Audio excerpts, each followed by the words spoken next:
मुंबईमध्ये शरद पवारांची राष्ट्रवादी नेमकी कोणासोबत हा मुद्दा महत्त्वाचा आहे। पवारांसाठी काही जागा सोडल्यात असा दावा संजय राऊत यांनी केलेला आहे। आता शशिकांत शिंदेंना प्रश्न विचारा असं संजय राऊत म्हणाले।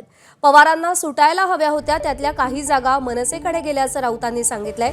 पवारांनी आता राज ठाकरेंशी बोलावं असा सल्ला संजय राऊतांनी दिलेला आहे। वेदांत नेब आपले प्रतिनिधी आपल्याला या सगळ्या संदर्भात अधिक अपडेट देतील। वेदांत, एकूणच संजय राऊत यांच्या या वक्तव्यांकडे आपण पाहिलं तर ते एकतर चेंडू शशिकांत शिंदे यांच्या कोर्टात टोलवतायत किंवा मनसेच्या कोर्टात टोलवतायत। काय सांगू पाहतायत संजय राऊत, यामागचे राजकीय अर्थ काय?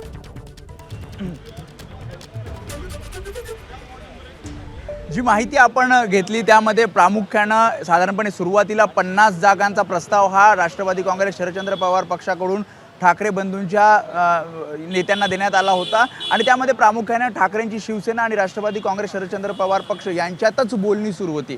आणि या सगळ्यामध्ये नंतर 22 जागा आणि अगदी आता जी माहिती मिळते त्यामध्ये 10 ते 12 जागाच या राष्ट्रवादी काँग्रेस शरदचंद्र पवार पक्षाला ठाकरे बंधूंच्या युतीमध्ये सोडल्या जाणार आहेत। आता त्यातल्या महत्त्वाच्या जर जागा आपण बघितल्या, जिथे माजी नगरसेवक हे राष्ट्रवादी काँग्रेस शरदचंद्र पवार पक्षाचे होते, त्यातल्या भांडूप आणि विक्रोळीच्या जागा, जिथे ठाकरेंची शिवसेना सुद्धा क्लेम करते, महाराष्ट्र नवनिर्माण सेनेचे सुद्धा माजी नगरसेवक आहेत आणि त्यामुळेच हा पेच निर्माण झाला होता। आणि त्यामुळे संजय राऊत ज्या प्रकारे म्हणतायत की काही जागा या मनसेच्या कोट्यातल्या या राष्ट्रवादी काँग्रेस शरदचंद्र पवार पक्षाला द्याव्या लागत आहेत आणि त्यामुळे भांडूप विक्रोळीमधील त्या काही जागा आहेत, त्याशिवाय आपण बघितलं धारावीमधल्या काही जागा, त्यासोबतच पश्चिम उपनगरातील काही जागा या राष्ट्रवादी काँग्रेस शरदचंद्र पवार पक्षाला देण्यात आलेला आहे। त्यामुळे हा तिढा सुटल्याचंही सांगितलं गेलेलं आहे आणि त्यामुळे साधारणपणे 10 ते 12 जागांवर राष्ट्रवादी काँग्रेस पक्ष हा ठाकरे बंधूंच्या युतीमध्ये लढेल।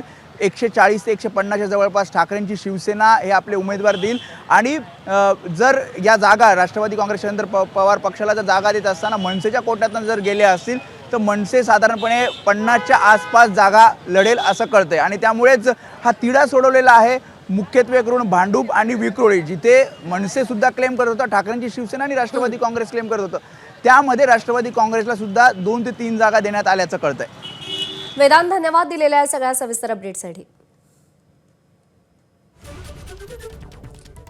तर पवारांसाठी जागा सोडल्याचा दावा संजय राऊत यांनी केलेला आहे आणि जसं वेदांत यांनी सांगितलं की ज्या जागांवरती तिढा होता त्या जागांचा तिढा सोडवण्यात देखील आता या सगळ्या पक्षांना यश मिळालेलं आहे।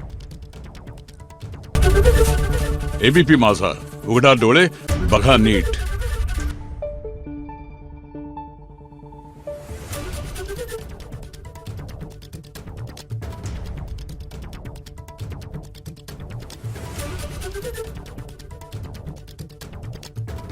Thank you.